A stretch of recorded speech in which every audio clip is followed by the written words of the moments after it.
Oke, selamat malam Bapak Ibu sekalian. Ya, senang berjumpa dengan saudara sekalian. Hari ini kita belajar sebuah topik yaitu His Image, My Image. Artinya gambar Tuhan adalah gambar diriku. Nah, mengapa pelajaran ini penting?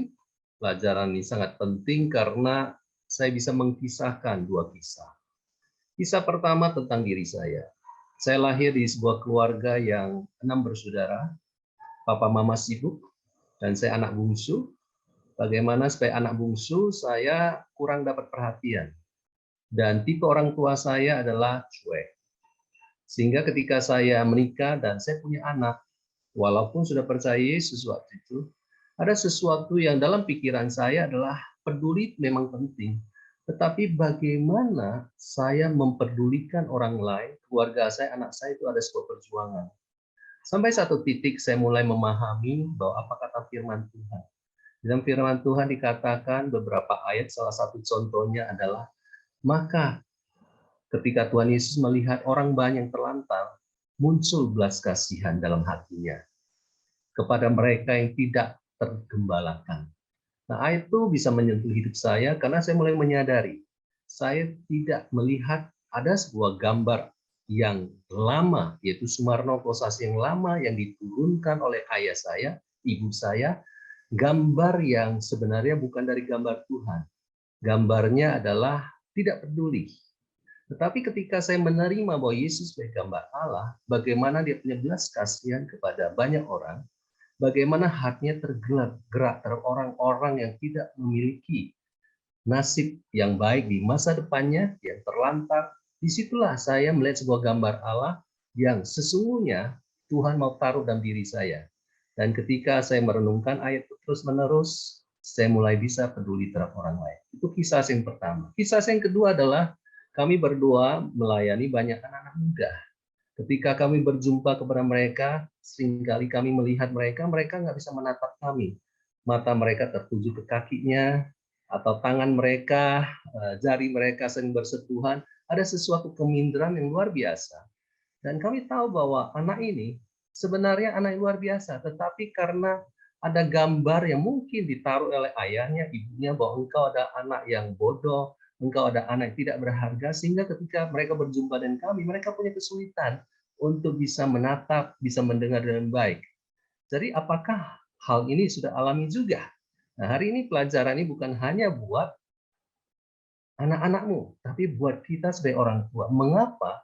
Kalau kita nggak sembuh gambar diri yang salah menuju kepada gambar diri yang benar, akibatnya adalah anak-anak kita juga akan mewarisi gambar diri yang salah. Oleh sebab itu, sekali lagi, tema hari ini adalah gambar Allah adalah gambar diriku. Nah, pertanyaan berikutnya adalah, dari mana gambar Allah itu datang? Yang pertama adalah pasti datang dari firman Tuhan. Tapi sebelumnya saya ingin bercerita dulu, apa itu gambar diri? Gambar diri adalah sebuah persepsi, sebuah pandang, atau sebuah belief, sebuah cara pandang tentang siapa diri saya. Pertanyaannya adalah, apakah engkau suka terhadap dirimu? Dulu saya tidak suka terhadap hidung saya. Saya tidak suka terhadap cara berjalan saya. Mengapa gambar diri itu penting? Karena setiap keputusan kita, baik perkataan kita, baik perilaku kita, selalu berurusan dengan persepsi diri kita. Ketika seorang anak merasa tidak bisa, waktu dia belajar selalu menghadapi kesulitan. Wah, ini terlalu sulit. Wah, ini pelajaran terlalu sulit. Jadi sekali lagi, gambar dirimu adalah penting sekali. Nah, datang dari mana? Dipengaruhi oleh siapa? Ada dua. Yang pertama dari perkataan, penilaian orang lain terhadap dirimu. Bisa datang dari orang tuamu, bisa dari pemimpinmu, bisa dari teman-teman, bisa dari komunitas. Apa kata mereka terhadap dirimu? Saya berjumpa dengan seorang anak yang selalu merasa dirinya pembawa sial. Karena orang tuanya pernah berkata kepada dia bahwa engkau anak sial, sejak kamu hadir, lihat, papa mama susah bisnisnya. Jadi itu diturunkan kepada anak ini, lihat perkataan orang tuanya. Akibatnya apa? Anak ini selalu merasa dirinya nggak berguna. Dia selalu menjadi sasaran, dan dia merasa dirinya adalah orang pembawa sial. Itulah cara iblis merusak. gambar anak ini. Tetapi ada juga orang yang mendapat gambar yang baik tentang dirinya.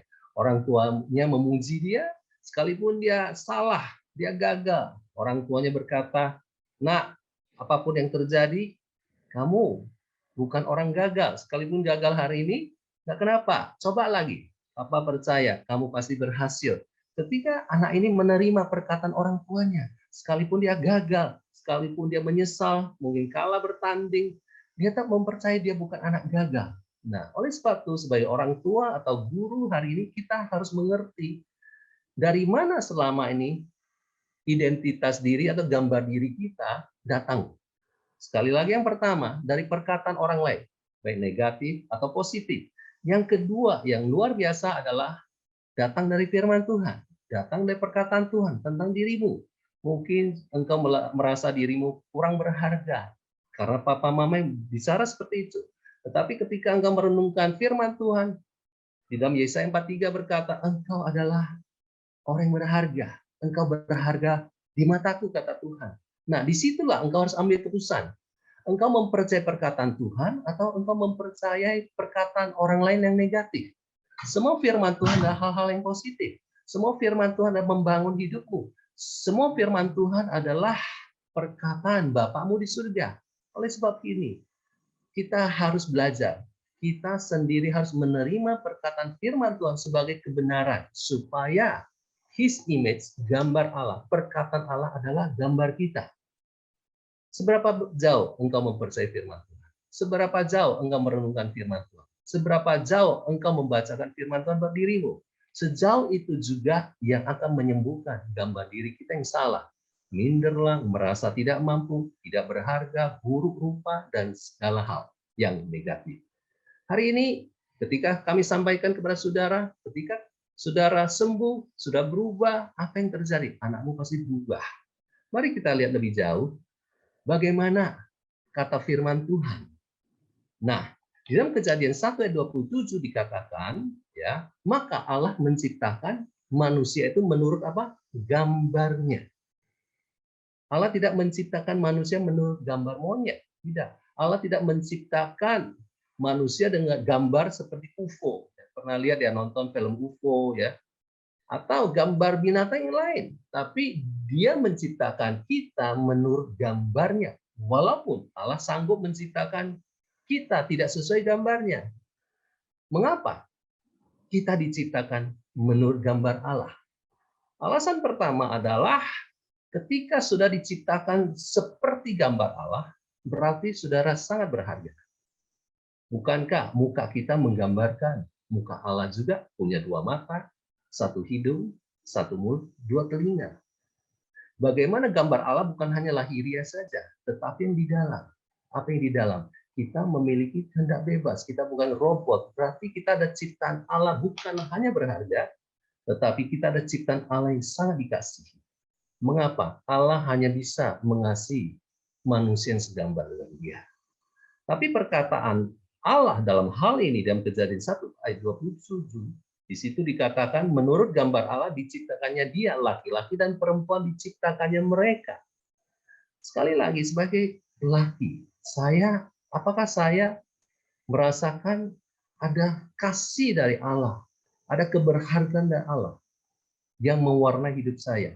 Sebagai wanita, Bapak Ibu yang lahir sebagai wanita, kita ibu, ya, apakah sebagai wanita engkau berharga juga? Alkitab berkata, menjadi wanita, menjadi pria, itu adalah ciptaan Allah. Itu sudah ditentukan oleh Allah. Ketika seseorang mengerti bahwa dia lahir dengan gender laki atau gender wanita, tidak salah, disitulah dia bisa menang terhadap apapun yang dapat merendahkan dia. Hari ini kita mau mengajar saudara bahwa gambar diri yang sehat adalah melihat diri kita seperti Tuhan melihat kita. Boleh kita ulangi, gambar diri yang sehat atau gambar diri yang benar adalah apa? 1, 2, 3, melihat diri saya seperti Tuhan melihat. Sumbernya dari mana? Sumbernya sekali lagi dari Alkitab, sumbernya sekali lagi adalah firman Tuhan. Nah, gambar diri, image itu boleh juga kita sinonimkan dengan identitas diri. Identitas diri bukan sekedar KTP, identitas diri adalah siapa saya di hadapan Tuhan, siapakah saya di hadapan manusia. Nah, saudara sekalian, seperti yang saya katakan, jikalau orang tua tidak yakin bahwa dia adalah gambar Allah, tidak jelas identitasnya, atau dia mengalami gambar diri yang buruk sekali, apa yang terjadi? Dia bukan hanya mengalami masalah ini pribadi, tetapi dia akan meneruskan masalahnya kepada anak-anaknya. Contoh, ketika Bapak Ibu merasa diri minder, apa yang terjadi? Orang minder tidak pernah mengencourage orang lain. Betul? Mengapa anak-anak kita juga minder? Karena mulut kita selalu mengeluarkan perkataan yang sifatnya, aku memang begitu, kamu memang bodoh, ya papa juga bodoh. Selalu perkataan-perkataan yang merendahkan diri. Tetapi ada juga yang orang tua yang over pede, over confidence, terlalu sombong, ya kan? Akibatnya apa? Anaknya juga dididik dengan cara seperti itu. Akhirnya anaknya juga sombong. Sekali lagi persoalannya bukan di anak. Persoalannya adalah bagaimana cara kita memandang diri kita, keluarlah perkataan. Apakah perkataannya adalah kamu tidak ada guna, kamu bodoh, dan seterusnya. Contoh lain adalah ketika orang tua melihat dirinya, ya toh, adalah anak yang tidak bahagia. Orang yang merasa hidupnya tidak bahagia, punya persepsi tentang dirinya bahwa dia lahir di dunia ini banyak persoalan, banyak kesusahan, banyak kesedihan, banyak kemarahan. Yang terjadi adalah apa? Ketika dia menikah dan punya anak, anaknya jadi sasaran kemarahannya. Akibatnya apa? Anak selalu takut sama orang tua. Anak selalu menghindari dari orang tua. Karena persoalan ada di orang tua yang belum sembuh gambar diri yang salah atau identitas yang salah. Banyak orang tua lahir juga tertolak. Tertolak artinya merasa tidak diinginkan. Atau dia menjadi ayah, menjadi ibu, dia nggak siap punya anak. Memang dasarnya sudah banyak luka, tertolak oleh perkataan ayah ibunya atau tertolak dengan banyak hal. Akibatnya apa? Sama anak itu tidak pernah ramah. Selalu kata-katanya selalu kasar, selalu pedas. Nah, itu persoalan orang tua yang identitas dirinya adalah orang yang merasa dirinya tidak diinginkan. Orang yang merasa dirinya diabaikan. Jadi banyak contoh-contoh seperti itu. Hari ini saya mendorong saudara. Pelajaran ini bukan hanya buat anak. Pelajaran ini kebenaran itu ada buat dirimu juga. Ketika engkau keluar dari gambar dia yang salah, anakmu pasti tertolong. Ya, Bapak Ibu dimanapun Anda berada, gambar Allah dalam diri kita seperti apa? Ya, itu penting sekali. Kalau gambar Allah dalam diri kita, ya, kalau saya bisa katakan misalnya ya kita suka merasa over pede gitu ya, sombong. Saya rasa dampak pada anak juga bisa menjadi identitas yang sombong ya. Misalnya kami bertemu dengan orang tua yang sejak kecil dia selalu menanam apapun papa mama akan berikan. Apapun papa mama akan cukupi. Ya, karena kecukupan adalah membuat kamu menjadi anak yang bisa mampu berbuat apapun. Anda tahu apa yang terjadi? Kira-kira 7 tahun telah berlalu. Ya, waktu kami bertemu dan kami mendengar kabarnya tentang anaknya ini dan keluhan orang tuanya. Anaknya berubah. Berubah, punya identitas bahwa tanpa uang dia tidak bisa apa-apa. Betapa sulit untuk mengubah pandangan itu. Ya, karena identitas yang ditanamkan ya, gambarnya bukan gambar Allah tapi gambar tentang dunia ini. Nah, pertanyaan terbesar adalah gambar apa yang kita taruh dalam diri anak-anak kita sejak kecil. Ya, ada satu lagi anak bicara sama saya begini. Ya, umurnya baru 7 tahun. Maaf, 8 tahun begitu ya, atau sekitar 10 tahun dia berkata begini. Kakak, dia panggil saya kakak. Ya, karena di sekolah minggu Papa atau Mama suka ngomong kalau saya ini memang anak kecil ya. Kalau saya nggak mau dengar, saya memang akan jadi anak kecil sampai kapanpun. Di mana saya tidak bisa apa-apa, saya seperti anak kecil yang tidak mau dengar. Dia bilang, apakah saya akan tetap menjadi anak kecil, gitu ya? Apakah saya sampai walaupun sudah seperti kakak, saya jadi seperti anak kecil ya? Karena saya tidak mampu berbuat. atau comprehend seperti apa yang orang tua harapkan. Nah, gambar apa yang sedang kita berikan untuk anak kita? Waktu kita melihat kondisi buruk, maka kita mempunyai gambar buruk ya tentang anak kita. Tanpa sadar, kita tidak cukup mengerti dan memahami gambar Allah dalam hidup kita. Gambar Allah hanya bisa terjadi dengan benar kita berikan atau kita wariskan kepada anak kita, yaitu kalau kita mengenal Allah. Kita mengenal Allah, kita mempercayainya, kita mengertinya, dan kita menerjemahkan dalam hidup kita. Kita menerjemahkan dengan kata-kata kita, kita menerjemahkan dengan respon-respon kita. Ya, nah makanya kalau gambaran Allah adalah anak salah, pukul, anak salah, tegur, anak kurang standar, maka kita berkata harus nasihat. Maka gambar Allah ada penasehat. Ya bukan penasehat sejati, penasehat di kala marah, atau tatkala nggak cocok, penasehat, gitu ya. Apalagi sudah besar, diperlakukan juga jadi seperti itu. Nah, hal-hal inilah yang kita harus memahami. Jika orang tua tidak memiliki gambar diri atau identitas diri yang benar, seperti gambar Allah, seperti pengenalan akan Allah, anaknya juga akan mengalami masalah yang sama. Jadi kita mau melihat ya, ciri-ciri identitas anak yang tidak jelas atau bermasalah. Ini bisa berlaku dari usia kecil sampai usia dewasa atau terjadi dalam diri orang tua juga. Ya, oke, mari kita lihat. Keberhargaan yang salah atau identitas yang salah atau gambar diri yang salah banyak dituangkan dalam bentuk gadget. Ya, gadget, pakaian yang dikenakan, mereknya, pakaian yang dikenakan, apakah mini atau yang mengekspos tubuh, di apakah penampilan anaknya itu penuh dengan tato ya. Ini kalau suku Dayak beda ya, ini bukan suku Dayak, ini suku perkotaan gitu ya. Anak kota punya suku ya, tetapi seperti suku Dayak yang suka tato itu berbeda budayanya ya. Dengan anting yang tidak pada tempatnya begitu ya, karena lebih keren kan. Biasa kalau kita menambah aksesori dalam tubuh ini biasanya pasti berkaitan dengan maksud dari hati kita, maksud dari pikiran kita, maksud dari apa tujuannya, apa yang membuat orang bisa tertarik pada kita. Ada yang bilang oh enggak, saya cuek. Tapi kalau memang itu terjadi berarti ada gambar yang salah. Rambut kita kah gitu ya, saya pengen lebih tampil lebih oke, rambut kita kalau campur antara hijau dan hitam atau putih dan hijau dan merah, mungkin merah putih juga. Ya, katanya itu menandakan saya cinta pada negara, tapi kelihatannya cuma rambut mungkin yang cinta pada negara. Ya, identitas kita dengan anak-anak kita mungkin ya dengan merokok, atau mungkin orang tua juga identitasnya merokok gitu loh ya. Kepriaan yang diidentikan dengan merokok. Ya, pernah anak muda berkata, apa salahnya dengan merokok? Saya bilang, apa yang benar tentang merokok juga ya? Ya, dia bilang, karena itu menunjukkan saya pria gitu. Saya bilang perempuan juga ngerokok sekarang ya. Begitu kalau bicara merokok adalah kepriaan, berarti sangat murah sekali kepriaan ya. Oke, ya hanya diukur dengan rokok, minuman keras ya. Saya mampu ya, saya menunjukkan bahwa saya ada pria yang kuat.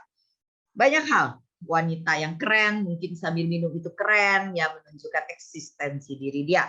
Sikap cari perhatian, nah itu menunjukkan tanda-tanda ya, symptoms ya dari seorang anak yang punya identitas yang salah ya. Sikap mencari perhatian lawan jenis, memberontak kepada orang tua ya karena dia merasa dia tidak menemukan kepuasan ya. Identitas gambar Allah yang jelas membuat kita bangga akan Allah, membuat kita bersyukur, membuat anak-anak kita tidak mencari hal yang lain ya, yang negatif, yang berlawanan dengan firman, dan tidak memberontak dengan mudah ya, karena dia tidak akan melawan dengan sembarangan kepada otoritas rohani. Dan kadang anak yang bermasalah itu dalam identitasnya adalah dia identifikasikan diri ya dengan idolnya ya, idolnya pirang, idolnya bagaimana dia mengikuti karena supaya kelihatan sama kerennya ya, mungkin sama apanya tidak tahu ya. Nah, hal-hal inilah yang mungkin anak-anak tidak puas gitu, tidak puas dengan dirinya. Dia tidak melihat dirinya itu oke ya, oke, karena dia tidak mengenal bagaimana Allah melihat dirinya, karena gambar itu tidak ditanam dengan jelas. Ya, kadang-kala orang tua saya lihat ya, anak kecil-kecil sudah diperkenalkan dengan cara merias diri, cara merias rambut, ya dicatok baru umur remaja, ya sebenarnya nggak ada yang salah dengan mencatok rambut. Tapi baru umur remaja kalau sekali dandan aja setengah jam, saya bingung juga sih ya. Apa sih yang sedang mereka mau kejar gitu ya? Bukan soal dandannya, tetapi apa yang ada dalam pikiran mereka, hati mereka, cara pandang mereka, ya cara menantikan respon dari orang lain. Bukankah masa terutama masuk remaja, anak-anak itu senang diperhatikan, ya senang menjadi pusat perhatian. Nah itu yang kita harus pahami, ya mengapa gitu ya, jangan-jangan itu masalah identitas, ya bukan cuma masalah model, ya minder atau malu dengan kelemahan fisik atau kemampuan diri, ya dia merasa orang lain pandai pinter ngomong karena TikTok, kalau dia tidak pinter ngomong, dia cuma bisa menerjemahkan buku mungkin, ya dia merasa minder dengan apa yang dia miliki. Ya, yang lain bisa mungkin menunjukkan sesuatu, kalau dia tidak terlalu bisa menunjukkan banyak. Nah, ini ada identitas yang tidak jelas, ya. Nah, kita akan lihat nanti bagaimana lebih jauhnya. Takut gagal, takut salah, takut disalahkan, takut dinilai salah, ya.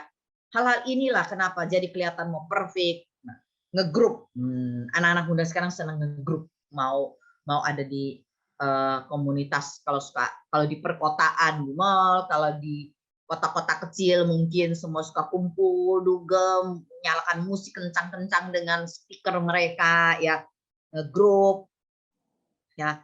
Kenapa? Kalau tidak ngegrup nanti takut ditolak oleh teman-teman. Ya kalau di perkotaan grup dengan orang yang sejenis, yang sama kerennya, ya sama nekatnya, sama nakalnya, sama apa? Ya sama pinternya, bisa juga begitu ya. Karena identitas yang ditanamkan adalah mungkin salah di situ. Saya harus berteman dengan orang yang sama, orang yang tanda kutip sejenis, ya. Nah, menjadi gay atau lesbi. Ya tentu saja ini banyak hal, ya ini ada tanda-tanda ya kecenderungan ke sana, ya semua kita tanpa kebenaran firman yang memperkenalkan siapa Allah dan bagaimana Allah menerjemahkan dirinya dalam hidup kita, ya terutama sebagai orang tua dan kepada anak-anak kita yang kita wariskan, maka gambar itu akan salah. Kalau gambar kita salah, maka yang kita dalam pikiran salah, yang kita tunjukkan kepada dunia pasti salah. Ya, dalam kita mengajar, dalam kita melatih, dalam kita bekerja, dalam kita melayani bahkan sekalipun, itu akan ada gambar yang salah. Ya, makanya kita akan masuk, ya. Jadi, bagaimana membentuk setiap anak dengan identitas yang benar? Kita harus memahami ada 3 pilar yang penting sekali. Seperti gambar kursi ini ada 3 kaki yang penting. Ya, kita harus memahami ada 3 kebutuhan yang membentuk identitas anak. Kalau 3 kebutuhan ini tidak terpenuhi atau tidak bertumbuh di dalam diri anak sejak kecil, ya, gambar itu makin lama makin blur, tidak jelas tentang Allah, tentang kebenaran yang terpancar keluar dari hidup kita atau anak-anak kita, ya maka itu akan mengganggu bagaimana hidup mereka berikutnya, ya sejak lahir sampai mereka ada di dunia ini, sampai dewasa, sampai mereka tua, itu akan terbawa. Ini ada sebuah kebutuhan mereka seumur hidup, ya. Yang pertama adalah kebutuhan untuk dikasihi. Kenapa dikasihi penting? Karena itu untuk menunjukkan bahwa dirinya diterima. Kalau kita merasakan kasih dan menerima kasih, maka kita bisa menerima diri kita. Karena kasih ada kebutuhan terbesar untuk sebuah hal yang nurturing, ya, hal yang untuk menumbuhkan, menyuburkan apapun yang membuat anak-anak apa yang mereka miliki, mereka menjadi anak yang confidence, ya. Orang tua juga kalau dikasihi, ya dia satu sama lain pernikahannya kuat, itu tentu saja berbeda. Mereka akan merasa menjadi orang tua yang penuh penerimaan dan mereka bisa memberikan kasih itu. Ya, makanya penerimaan diri dinyatakan dalam kata, afirmasi, pujian, ya bagaimana orang tua sering menunjukkan kasih dalam perkataan, tindakan, itu penting. Ya, makanya kalau tidak pernah orang lain yang ngomong loh, Bapak Ibu, ya. Oke, kebutuhan untuk merasa berharga atau kenapa? Karena dia merasakan ada keberhargaan diri, ya. Dia akan merasakan bagaimana dirinya berharga. Nah, kita harus memahami kalau kita tidak merasa berharga, maka kita tidak bisa melihat diri kita ada sesuatu yang spesial di hadapan Tuhan dan di hadapan manusia. Nah, Sumber yang terbesar ada dia berharga. Karena apa kata Tuhan ya? Karena keberhargaan manusia berubah-berubah ya. Hari ini ya mungkin sesuatu barang berharga, mungkin setahun lagi tidak. Ya, kebutuhan pertama dikasih, kebutuhan kedua merasa berharga, kebutuhan ketiga dan merasa mampu. Bahkan sekalipun anak cacat, sekalipun dia punya kekurangan, dia harus merasakan sesuatu dia mampu untuk mengerjakan, yaitu kesanggupan diri ya. Saya sanggup melakukan minimal sesuatu yang membuat dia merasa hidupnya berarti ya. Selama kita hidup di dunia ini, itulah yang dibutuhkan. Tetapi yang membedakan kita anak-anak Tuhan, ada sumber dari yang membuat kita bisa dikasih adalah datangnya dari Tuhan. Dari gambar Allah yang penuh kasih, gambar Allah yang penuh keberhargaan, dan dia melihat kita berharga, gambar Allah yang memberikan kita kemampuan kasih karunia untuk bertumbuh dengan benar dan untuk menjadi alatnya dan untuk melakukan kehendaknya. Itulah yang harus dipahami oleh setiap orang tua. Ya, dunia ini penuh dengan persaingan, tetapi kita harus memahami di dalam Tuhan bukan persaingan akan kesanggupan manusia, tetapi bagaimana kita masing-masing harus mengejar kebenaran, mengejar pengenalan akan Allah. Pengenalan itu yang membuat anak-anak terbentuk identitasnya, siapa dia ya. Pasti ada tantangan terus-menerus, tetapi kalau kebutuhan ini terus-menerus kita tanam bahwa semua sumber datang dari Allah, ini menjadi gambar yang paling sempurna itu, maka mereka tidak mencari gambar yang lebih sempurna lagi, terutama dari dunia ini. Ya, baik, kita akan melihat bagaimana kita menolong anak kita. Ya, membangun identitas mereka menjadi anak yang merasa dikasihi atau dirinya diterima. Ya, bagaimana mereka merasa diterima? Ya, jadi bukan soal masalah kulit, suku, tetapi bagaimana menerima dirinya yang unik. Sejak lahir anak-anak kita itu unik. Nah, repotnya orang tua sekarang jarang memiliki hubungan pribadi sama anak dan tidak mengenali kelemahan anaknya, bahkan keunikan anaknya. Ini secara lahiriah loh, Bapak Ibu. Ya, secara lahiriah. Segala hal kecil yang mereka miliki, dari rambut, mata, hidung, mulut, ya, wajah, kulit, itu semuanya sangat membuat mereka, mempengaruhi mereka. Apakah mereka bisa terima enggak? Ya, makanya ya saya ingat waktu kecil ya, saya sering menyentuh wajah anak saya sering berkata, ya kalau anak suamiku kan ada ngomong tuh ya, ini mata ciptaan Tuhan, hidung ciptaan Tuhan, ini mulut juga ya. Nah, gitu ya. Itu perlu pengakuan, di gambar Allah. Ini ciptaan Allah. Engkau Tuhan yang membentuk buah pinggangku.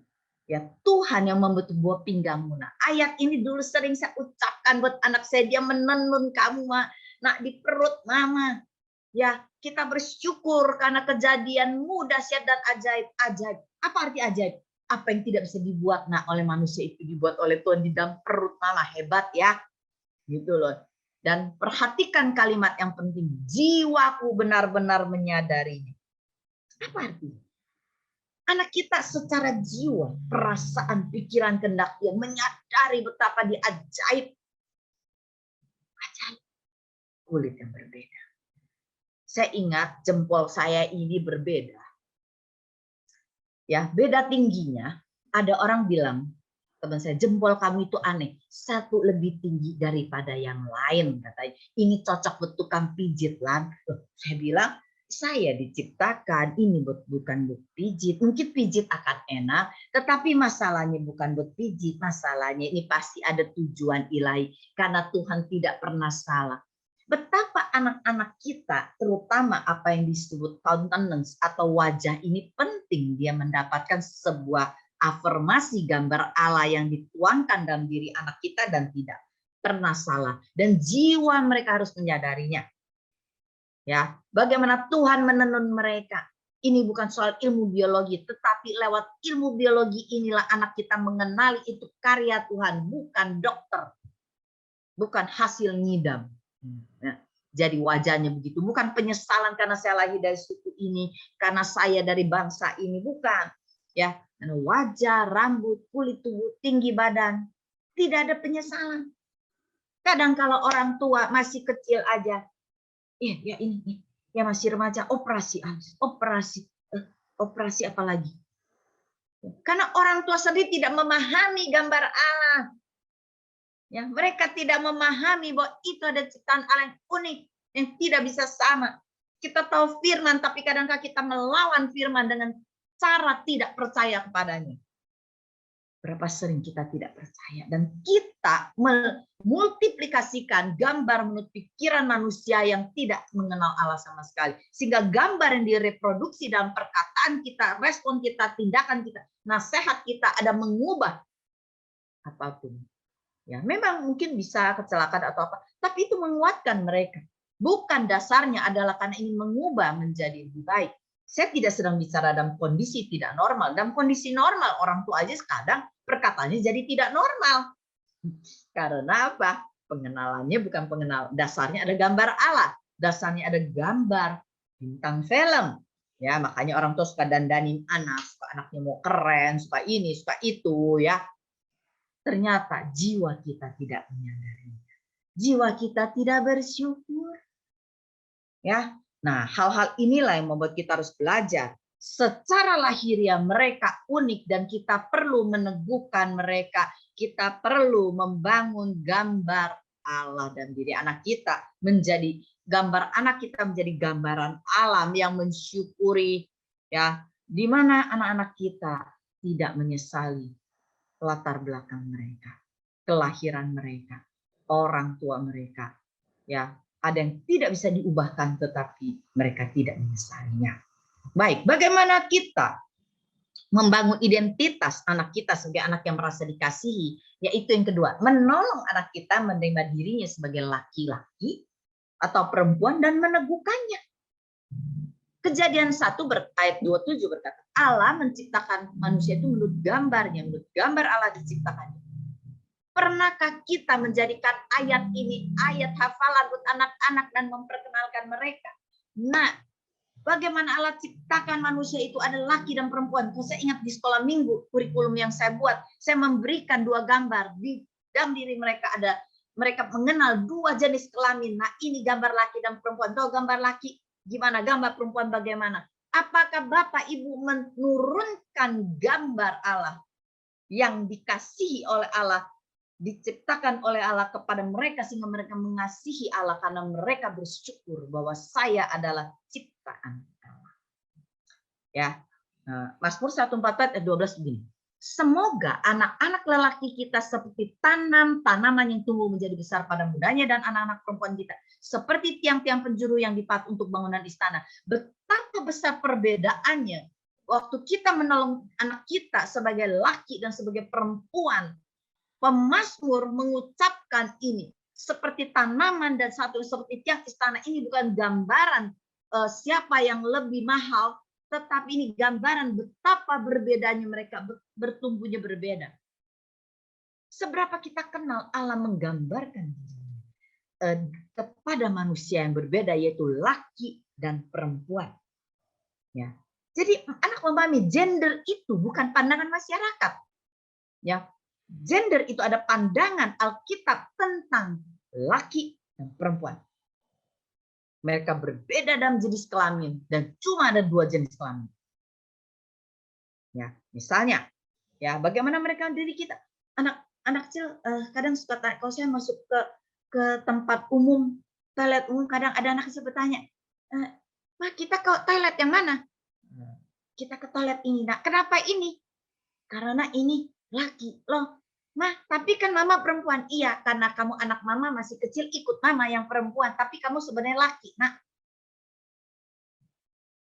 dalam hal waktu pipis, ya, memakai barang, ya bagaimana kita menjelaskan, meneguhkan mereka laki yang tidak pernah salah. Laki yang begitu ajaib diciptakan Tuhan. Inilah kenapa LGBT marah, karena dari awal mereka tidak puas dan mungkin mereka melihat yang lebih baik dengan cara mereka. Ingat, dunia tidak ada jawaban. Dunia tidak pernah memberikan gambar Allah yang jelas. Dunia selalu, tipu daya iblis selalu memberi gambar yang salah supaya kita hidup di luar kebenaran Allah.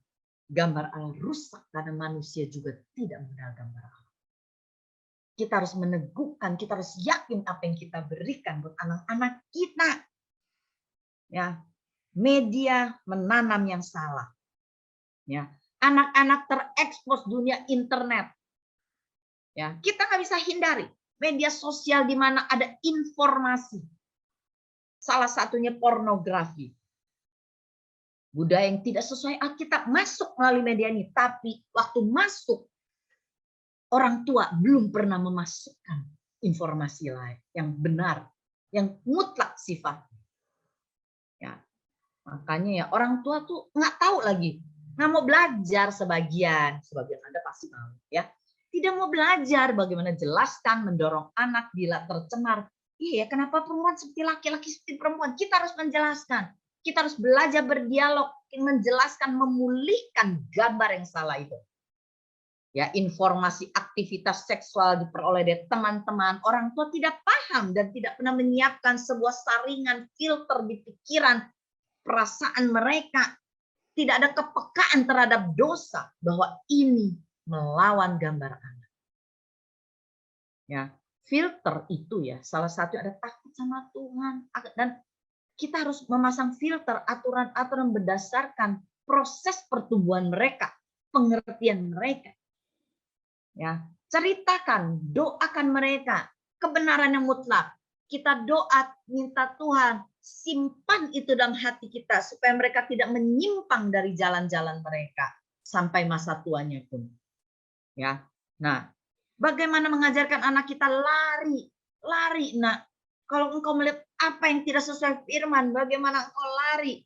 Menghindari sentuhan laki, menghindari sentuhan perempuan yang akan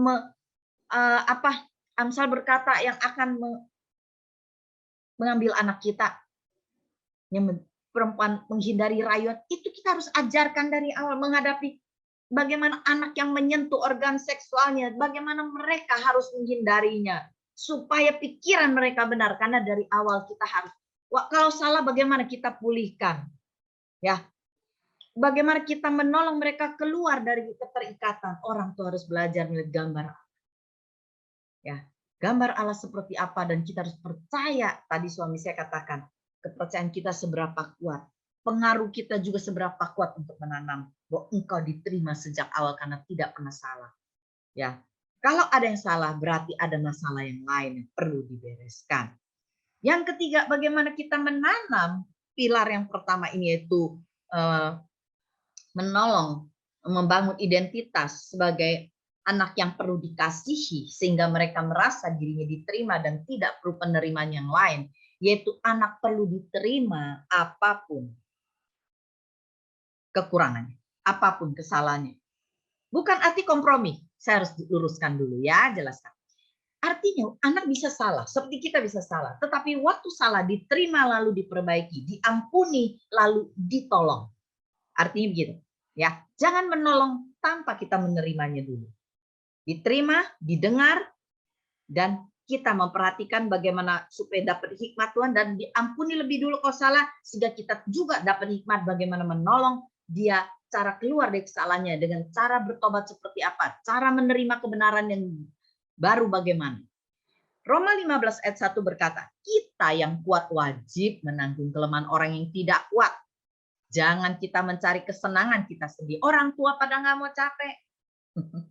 Maunya anaknya semua baik-baik, kalau anaknya bikin malu, kita rasanya muka mau ditaruh di mana, atau kita bela diri dan kita berkata kita udah lakukan yang terbaik. Pada satu hal yang penting waktu anak merasa dikasihi, yaitu dia harus mengerti bagaimana orang tuanya menanggung kelemahannya dan tidak merasa harus disenangkan. Memiliki anak bukan berarti kita disenangkan. Kadang kita dibikin tidak senang waktu kita malu. Tapi kita yang lebih kuat wajib menanggung. Ya, kita menolong anak kita keluar, bagaimana tidak takut dengan kelemahan, kekurangan, dan bagaimana dia bisa keluar dari kelemahan dengan tidak memperhatikan ego. Dia beri contoh kita tidak ego. Ya, bagaimana anak kita? Kenapa butuh dia? Matius 6 ayat 12 berkata begini, ampunilah kami akan kesalahan kami seperti kami juga mengampuni orang yang bersalah kepada kami. Apa artinya? Bagaimana kita praktekkan anak kita yang bersalah? Anak-anak kita perlu mengerti bagaimana meminta ampun kepada Tuhan. Saya ingat satu kali anak saya pulang dari sekolah dan dia berkata, "Mama, hari ini saya tidak tenang." Ya, sebelum dia ngomong itu saya melihat wajahnya seperti ada tekanan. Lalu saya berkata, "Apa yang terjadi, Nak? Mama akan menolong kamu." Lalu dia berkata, "Apakah Mama marah?" Tidak. Lalu saya meneguhkan diri saya sendiri. Saya tidak akan memarahi anak saya.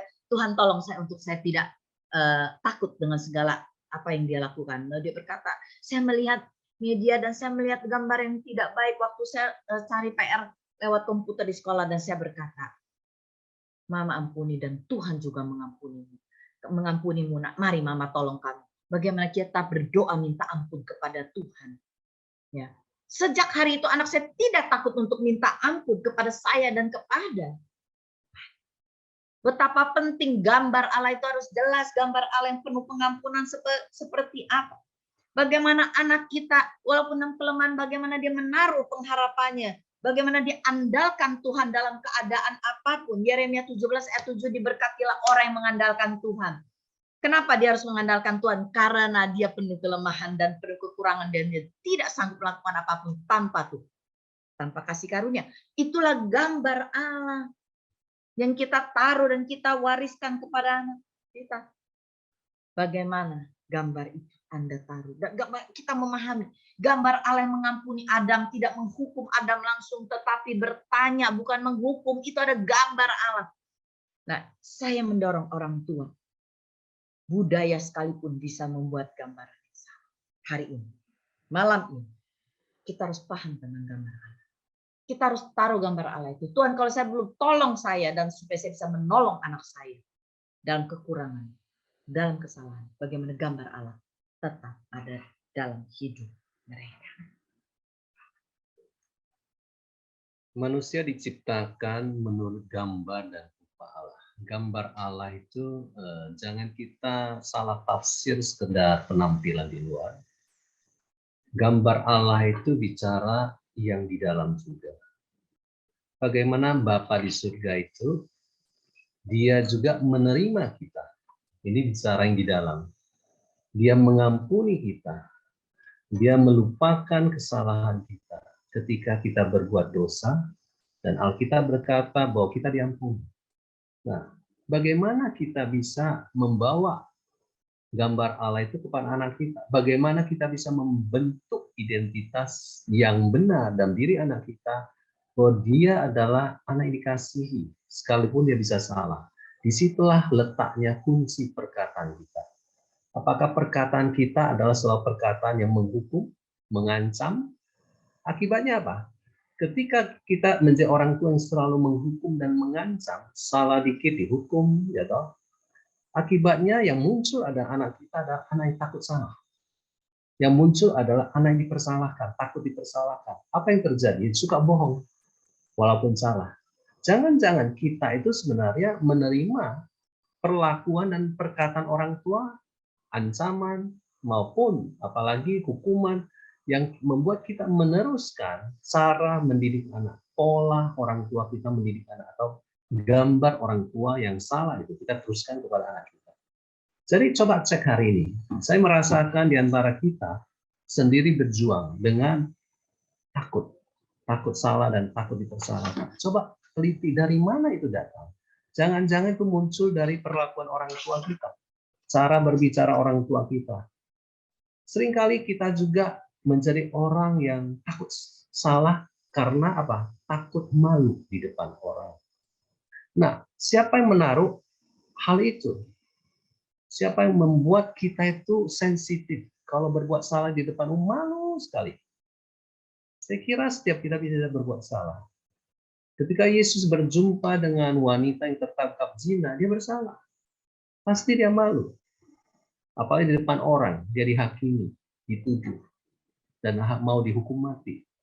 Tapi cara Yesus membawa hati Allah, gambar Allah kepada wanita, caranya bukan seperti orang Farisi, ahli Taurat, yang siap dengan batunya. Dia berkata kepada orang yang menghukum, mau menghukum wanita ini, siapa di antara kalian tidak berbuat dosa, hendaklah dia melemparkan batu pertama kepada wanita ini. Satu persatu meninggalkan wanita berzina ini. Kemudian ketika tinggal antara dia dan wanita ini, Yesus berkata, aku tidak menghukum kamu juga. Pergilah dan jangan berbuat dosa lagi. Jadi di sini kita mulai melihat ketika wanita itu menerima perkataan Allah lewat Yesus dan dia mempercayainya, dia akan merasa, wow, sekalipun saya salah, tetap ada pengampunan dan saya mau berubah. Di sinilah Alkitab menunjukkan bahwa gambar Allah bukan sekedar penampilan, bukan soal rambut saja, tetapi bagaimana sikap Allah terhadap sebuah situasi yang kondisi yang tidak sesuai harapan dia. Contohnya seperti itu. Wanita itu melanggar perintah dia, jangan berzina. Oke. Nah, jadi kita sudah belajar bahwa sebenarnya kita semua itu punya kebutuhan untuk dikasih dan diterima. Kebutuhan kedua bukannya kita, anak-anak kita juga adalah kebutuhan untuk merasa dirinya precious, berharga. Nah, mengapa banyak anak-anak itu sepertinya kalau dia nggak juara merasa tidak berharga? Jangan-jangan kita yang menaruhnya.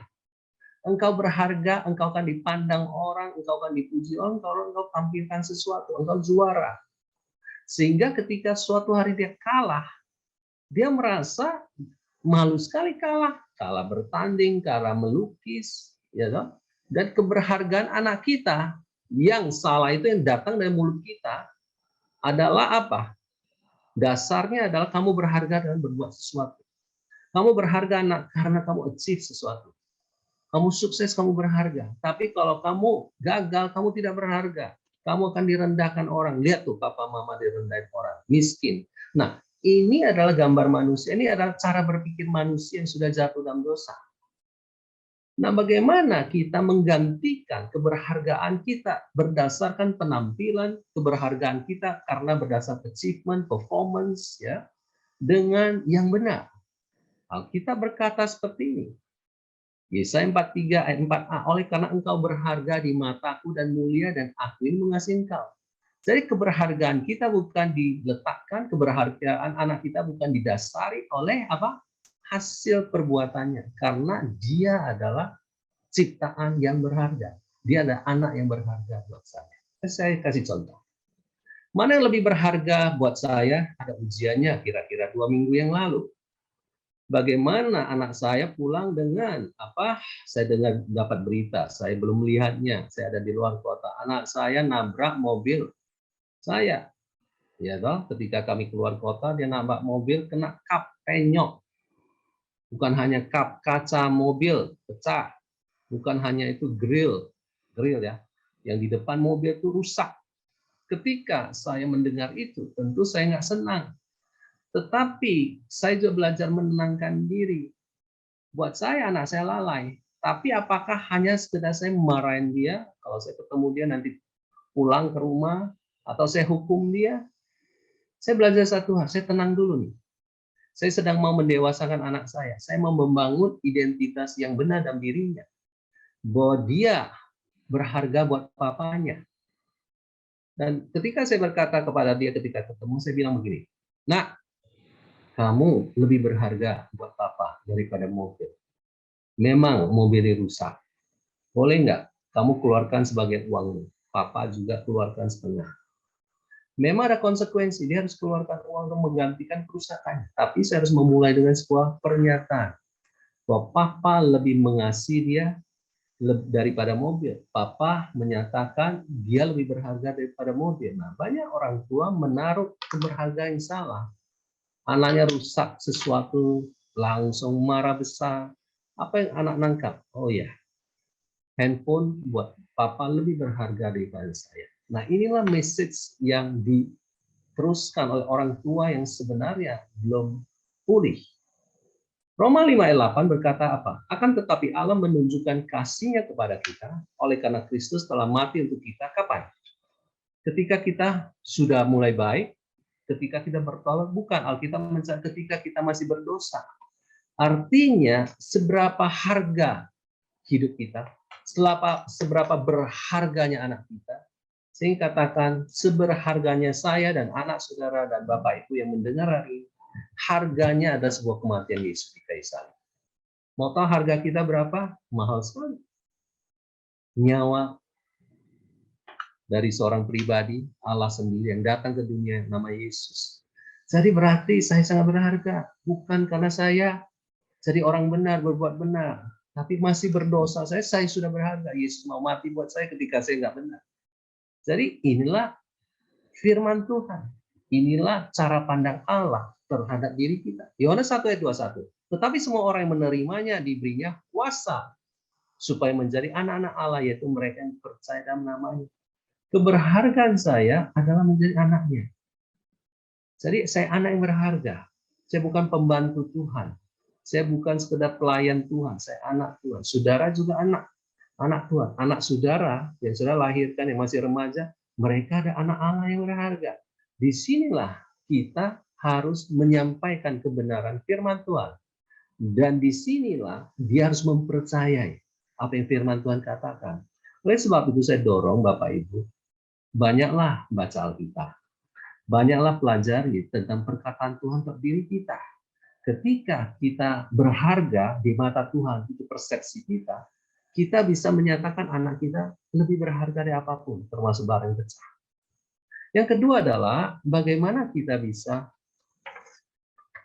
membangun keberhargaan anak. Nah, banyak orang tua salah cara didik anak. Caranya adalah supaya anak mereka berubah lebih rajin, dia bandingkan anak dia dengan kakaknya lebih rajin. Ya toh? Ketika kita melihat anak kita kurang, kita bandingkan tetangga kita yang satu kelas dengan dia, ya dia lebih bisa. Jadi perbandingan merusak keberhargaan anak kita. Sama, dulu kita diperbandingkan sebagai anak. Masih ingat Bapak Ibu, engkau diperbandingkan dengan orang lain. Bisa juga dengan kakakmu dan adikmu. Apa yang terasa di hatimu ketika engkau dibandingkan? Ada perasaan saya tidak lebih baik dari kakak saya. Ada perasaan saya tidak lebih baik dari adik saya. Ada perasaan saya tidak lebih ganteng, lebih cantik dari mereka. Selalu kita lihat kita kurang, dan kurang. Akibatnya apa? Yang kita kejar adalah kesuksesan untuk menutupi rasa tidak berharga. Bisa lewat pekerjaan, bisnis, pelayanan. Nah, persoalannya ada di mana? Yaitu kita tidak pernah menerima kebenaran itu. Tuhan katakan bahwa engkau berharga bukan karena perbuatanmu. Jadi sekali lagi orang tua bisa membuat anak tidak berharga dengan mengeluarkan kalimat yang merendahkan. Contohnya, begini saja nggak bisa.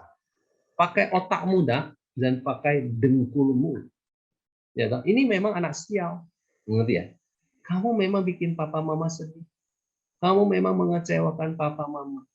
Saudara, cara dia didik anak adalah cara untuk apa ya? Menekan anak dengan emosi, dengan apa? Membuat papa jadi ini itulah. Ngerti ya? Itu cara yang nggak benar. Apakah Bapak di surga bilang kepada manusia, manusia, kamu harus lebih baik. Kamu harus hidup dengan perintah-perintahku.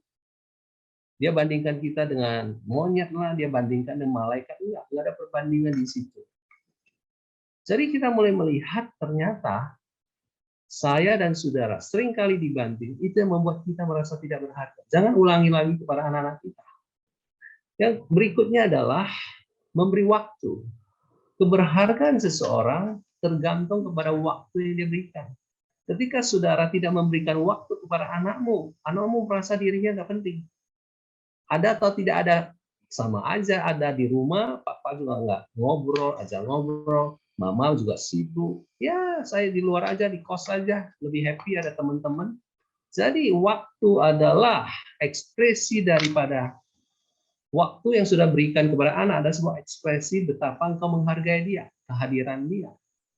Jadi Kolose 1 ayat 28 berkata begini, Paulus berkata, Yesuslah yang kami beritakan apabila tiap-tiap orang kami nasihati, tiap-tiap orang, dia beri waktu untuk nasihati, tiap-tiap orang kami ajari, tiap-tiap orang, dia beri waktu untuk ajari dalam segala hikmat. Untuk apa? Memimpin, kata memimpin itu menemani, ada di samping tiap-tiap orang kepada kesempurnaan dalam Kristus. Jadi seorang pemimpin seperti Paulus, dia membahasakan dirinya, dia adalah bapak rohani. Dia memberi waktu. Mari Bapak Ibu, berilah waktu kepada anak minimal 5-10 menit sehari bicara dengan dia personal. Nyatakan isi hatimu, nyatakan firman Tuhan. Betapa berharganya dia di hadapan Tuhan. Betapa berharganya dia di hadapan saudara sendiri. Ya, hal yang membuat anak bisa merasa berharga atau tidak memang awalnya dari orang tua. Kemudian bagaimana media sosial mempengaruhi dan komunitasnya akan mulai mempengaruhi.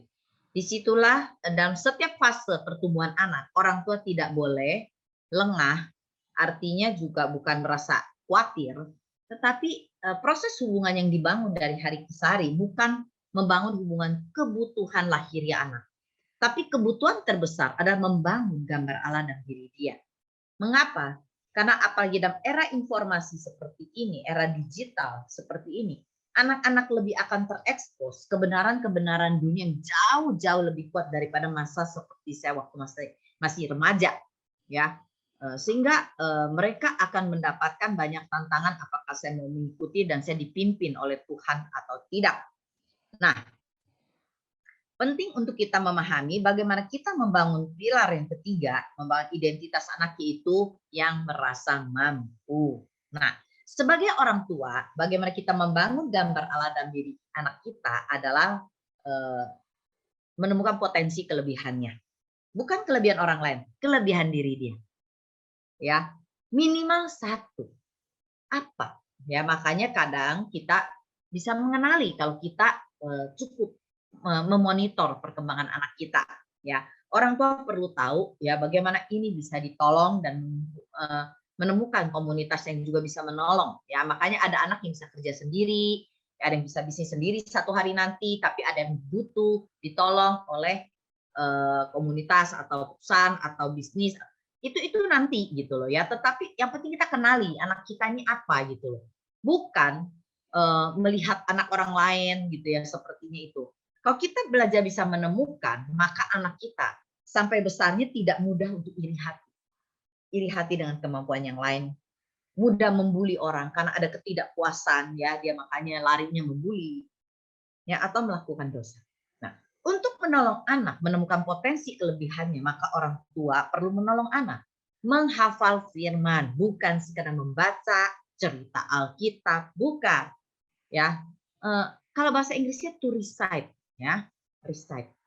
Membaca dan menghafal ya. Menghafal firman itu harus dihafal ya, sehingga itu tertanam ya. Kalau Bapak Ibu memperhatikan kata-kata kotor kenapa spontan keluar, ya itu karena sudah dibaca dan dihafal dan dilakukan berulang-ulang, dilihat contoh berulang-ulang gitu lah. Nah, kita suka pikir dulu saya nggak begitu ya, dulu tidak banyak ya gitu loh. Sekarang banyak, apalagi media sosial bisa banyak, film juga asal ngomong aja gitu loh ya, kasar sekali.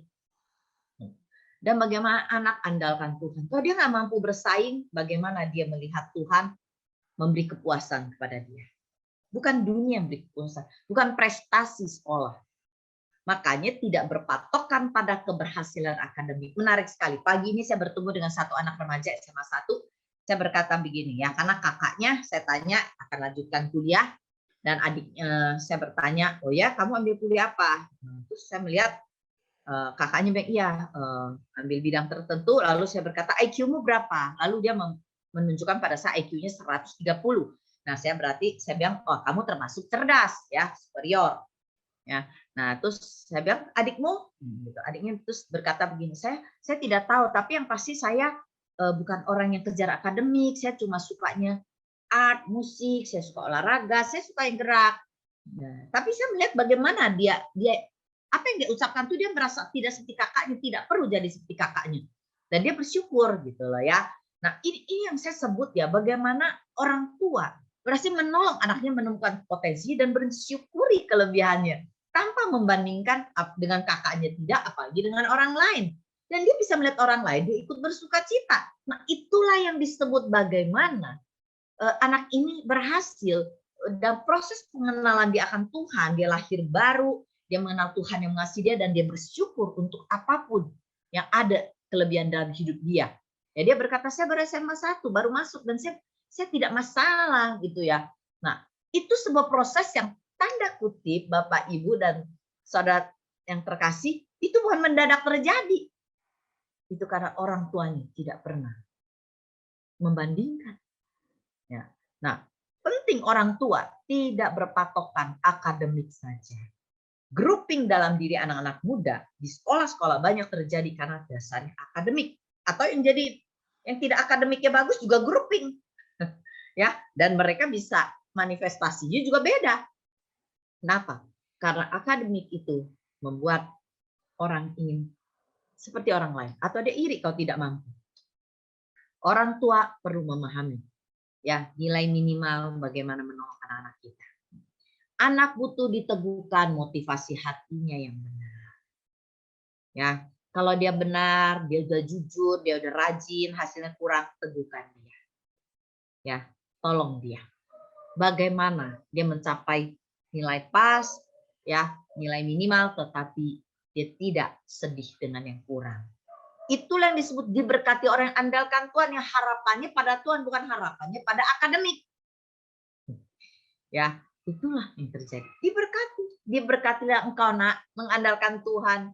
Kau menaruh harap pada Tuhan.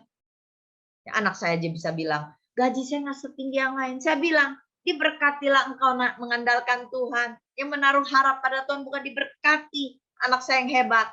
Bukan. Seberapa gambar Allah lewat firman yang diucapkan oleh kita. Sehingga anak menemukan karunia Tuhan dan mensyukuri karunia Tuhan, potensi yang Tuhan berikan. Ya, ini penting loh. Ya, nggak mudah karena kita lihat banyak kehebatan. Kita lihat yang pinter bicara, yang pinter orator ya. Ini membuat kita tertekan. Kenapa kita jadi orang tua sedih tertekan? Karena kita punya gambar yang salah gitu loh. Ya, atau mungkin ya kita sudah lakukan, tapi kenapa anak saya nggak begitu? Berarti kita harus tahu dari mana benih yang masuk membuat anak kita seperti itu. Nah, orang tua harus mampu belajar untuk menggali anak. Mengapa kau down? Ya, kenapa?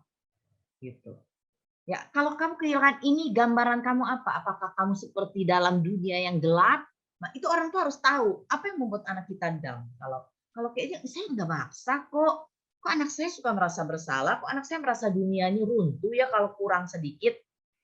Jangan masuk kepada masalah. Gali, nak. Kenapa, nak? Apa yang membuat kamu sedih? Perkataan siapa? Atau kamu merasa dirimu harus jadi orang berhasil kah di situ?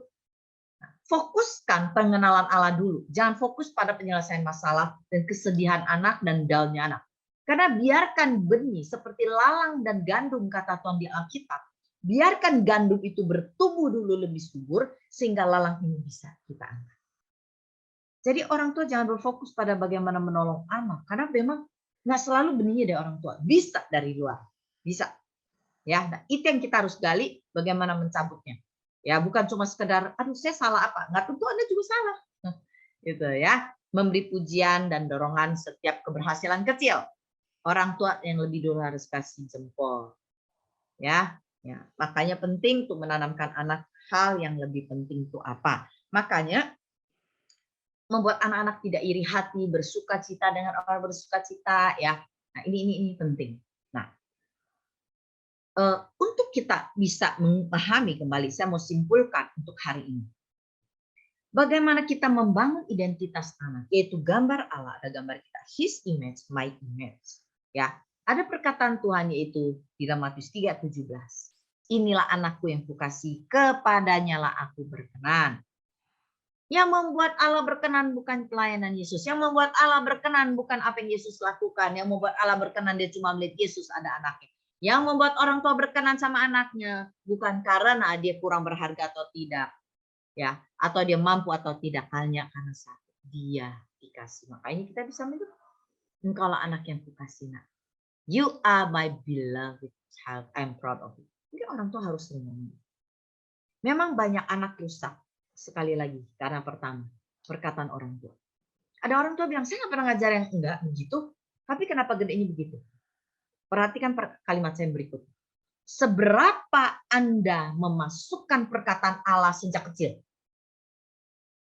Sekalipun anak kita sudah ikut pembinaan rohani, yang bentuknya SPK, bentuknya apapun, pelajaran fondasi. Tetapi firman yang ditanam kebenaran dari kecil itu akan menantikan saatnya untuk berbuah. Kalau dari kecil remaja juga kosong firman, ini semua kosong, cuma menunggu, gereja akan menjawab. Berarti Anda butuh kerja lebih keras. Masih ada harapan. Tetapi kita harus paham itu tidak bisa terjadi instan berubah. Karena kita harus memahami, ya, cara kita memperkenalkan gambar Allah itu bukan banyak dengar khotbah saja, bukan banyak dengar baca Alkitab yang sifatnya jadi pengetahuan, tetapi kita perlu sampai itu tertanam menjadi sebuah kebenaran yang sifatnya kekayaan pribadi, kekuatan pribadi Anda, benteng dalam diri anak.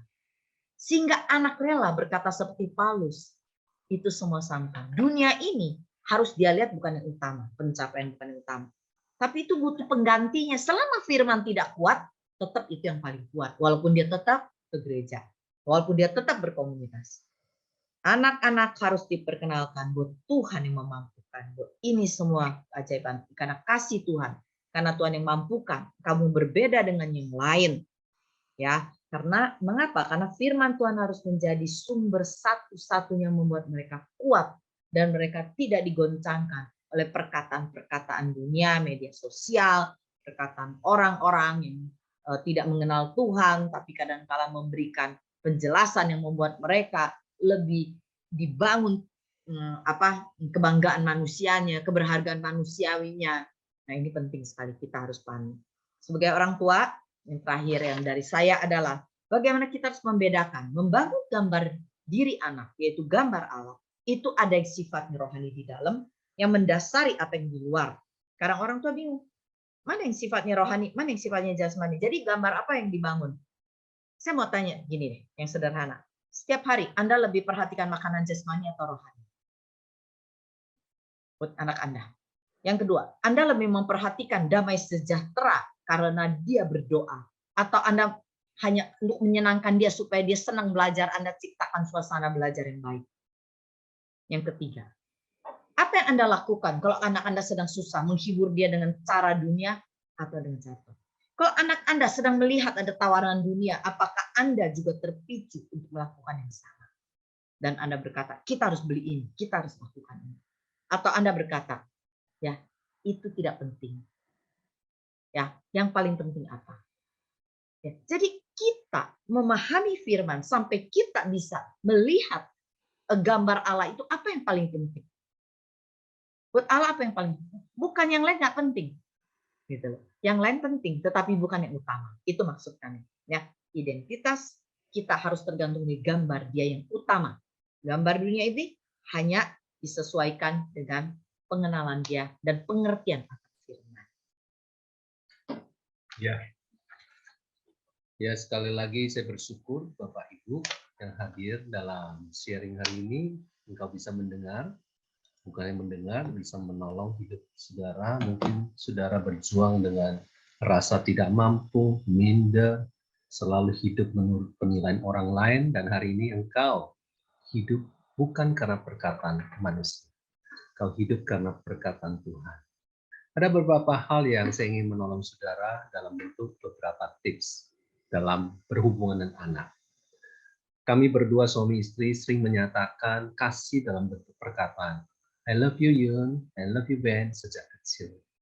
Mungkin tidak biasa buat Bapak Ibu yang mendengar hari ini, tetapi inilah perkataan yang mendatangkan kebenaran, mendatangkan kehidupan. Bagaimana Yesus mendengar, inilah anakku yang kukasih. Jadi Bapak di surga bukan diam. Enggak. Dia menyatakan lewat perkataannya, inilah anakku yang kukasihi. Jadi sekali lagi, jaga mulut kita, karena ketika kita menyampaikan kata-kata negatif satu kali, penelitian menunjukkan butuh 4 kali usaha yang sama untuk menggantikan negatif itu dengan positif. Contoh, ketika orang tua berkata, kamu bodoh nak, butuh 4 kali untuk menggantikan kata bodoh yang sudah tersimpan di dalam otaknya. Kita harus berkata, kamu tidak bodoh, kamu tidak bodoh, Kamu tidak bodoh. Kamu tidak bodoh. 4 kali untuk membatalkan itu. Jadi nyatakanlah perkataanmu, anakku yang kukasih adalah sebuah contoh di mana kita bisa sering lakukan buat anak kita. I love you. Yang kedua adalah engkau bisa menyatakan ke anakmu, nak, kamu berharga buat papa. Atau papa suka sama kamu. Papa senang sama kamu. I'm proud of you. Papa bangga dengan kamu. Perkataan itu penting. Bukankah kita juga dikuatkan oleh perkataan orang lain? Atau perkataan sahabat kita, teman kita ketika kita down. Yang ketiga adalah, apapun kekurangan anak kita harus membesarkan hati mereka. Nah, kamu nggak bodoh, kamu mampu. Ya, kamu bisa. Kamu luar biasa. Kalau kamu nggak merasa dirimu luar biasa, coba berseru sama Tuhan. Perkataan kita adalah perkataan membangun, bukan meruntuhkan, bukan merusak gambar dirinya. Jadi itu hal sederhana. Tapi kalau sudah sulit lakukan itu sekalipun, mulai dari dirimu. Saya memperkatakan firman Tuhan dalam diri saya. Waktu saya mau menikah, saya ucapkan tiap pagi firman Tuhan buat saya.